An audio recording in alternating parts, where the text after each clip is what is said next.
Have you ever been hurt so deeply that instead of arguing, instead of explaining, instead of even defending yourself, you just went quiet?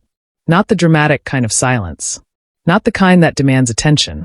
I mean that quiet where you reply with "it's fine," when it clearly isn't.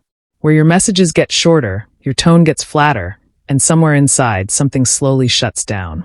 And from the outside, it confuses people. They think you don't care. They think you're being cold, distant, maybe even a little immature. Because in most people's minds, if something hurts you, you talk about it, right? But what if silence isn't indifference?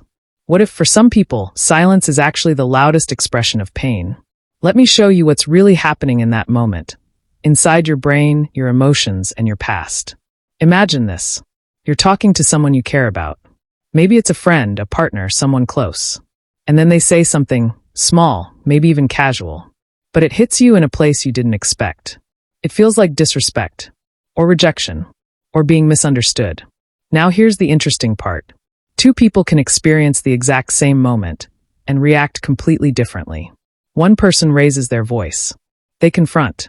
They explain, "Hey, that hurt me." The other person goes silent. Why? Because silence, for many people, isn't a choice made in the moment. It's a pattern shaped over years. Your brain doesn't just react to what's happening right now.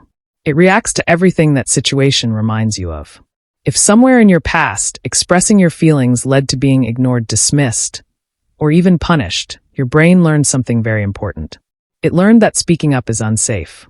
So now, when you get hurt, your brain doesn't think, "Let's communicate this clearly." It thinks, "Let's protect you." And silence becomes protection. It's like your mind pulls an emergency brake. Conversation stops. Emotions go inward. Words disappear. Not because you don't feel anything, but because you feel too much. There's actually a psychological concept behind this. When emotional intensity rises beyond a certain point, the brain shifts into a kind of shutdown mode. You've probably heard of fight or flight, but there's a third response people don't talk about enough. Freeze. Silence is often a freeze response. It's your nervous system saying, "This is overwhelming. Let's pause everything." And here's where it gets misunderstood. From the outside, it looks like you're calm, controlled, unbothered. But inside, it's chaos. Your thoughts are racing. You're replaying what happened. You're analyzing every word, every tone, every expression. You're asking yourself questions like, "Did they mean that? Am I overreacting? Should I say something? What if it makes things worse?" It's like having a full conversation in your head while saying nothing out loud. And the longer this goes on, the harder it becomes to break the silence. Because now it's not just about what hurt you. It's about the pressure to respond. You start thinking, "If I say something now, it'll seem like a big deal." Or, "It's been too long, I should just let it go." So the silence stretches. Not because the pain faded, but because it got buried. And buried emotions don't disappear. They settle. They turn into distance, into detachment, into that strange feeling where you're physically present, but emotionally somewhere else. Have you ever noticed that? Yuri's still there, still replying, still showing up, but something feels different, lighter in a way, like you've quietly withdrawn a part of yourself. That's not coincidence. That's self-protection evolving into emotional withdrawal. And here's something even deeper. For some people, silence isn't just about fear. It's about respect. Yes, respect. Because they've learned that words, especially in emotional moments, can do damage. So instead of saying something they might regret, they choose silence. It's like holding back a storm because you don't want to flood everything around you. But there's a cost to that. When you constantly silence yourself to keep peace, you slowly lose your voice. Not physically, but emotionally. You stop expressing needs. You stop setting boundaries. You stop correcting misunderstandings. And over time, people don't just misunderstand you. They start assuming things about you. They think you're okay when you're not. They think you're strong when you're actually just silent. And maybe the most frustrating part is this. You wish someone would notice without you having to say anything. You wish someone would ask, "Hey, what's wrong?" and actually mean it. Because deep down, silence isn't about pushing people away. It's about hoping someone will come closer. But here's the tricky reality. Most people don't understand silence that way. They interpret it through their own psychology. Someone who expresses emotions openly might see your silence as disinterest. Someone who fears conflict might feel relieved by your silence. Someone who overthinks might assume the worst. So your silence gets misread.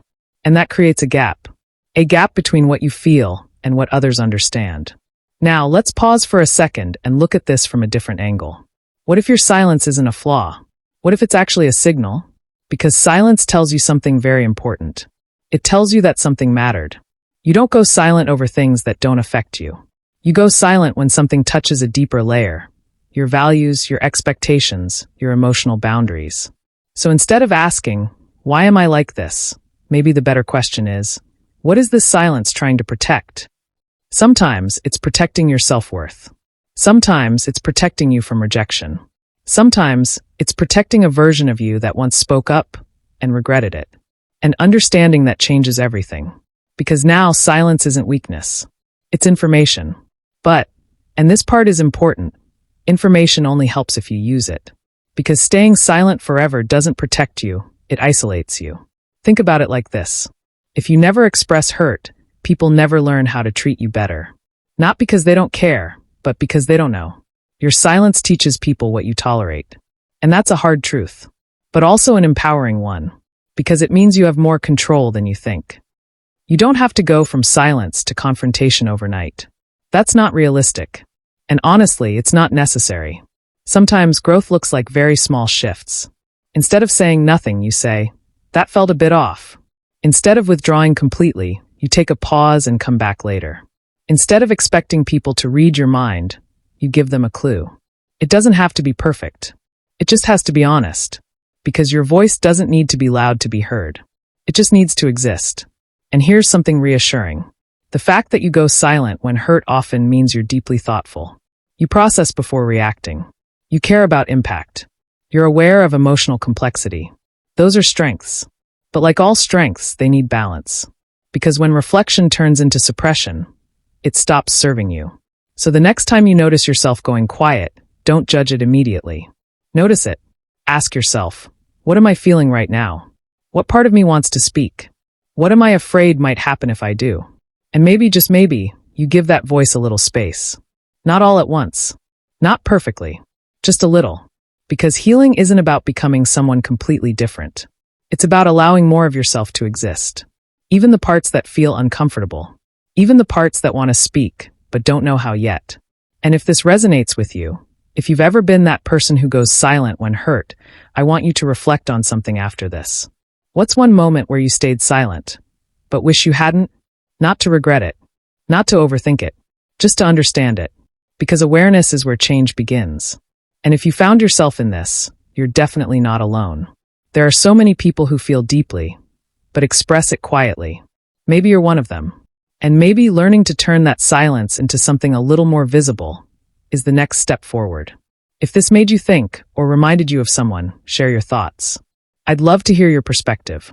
And until next time, pay attention to your silence. It might be telling you more than words ever could.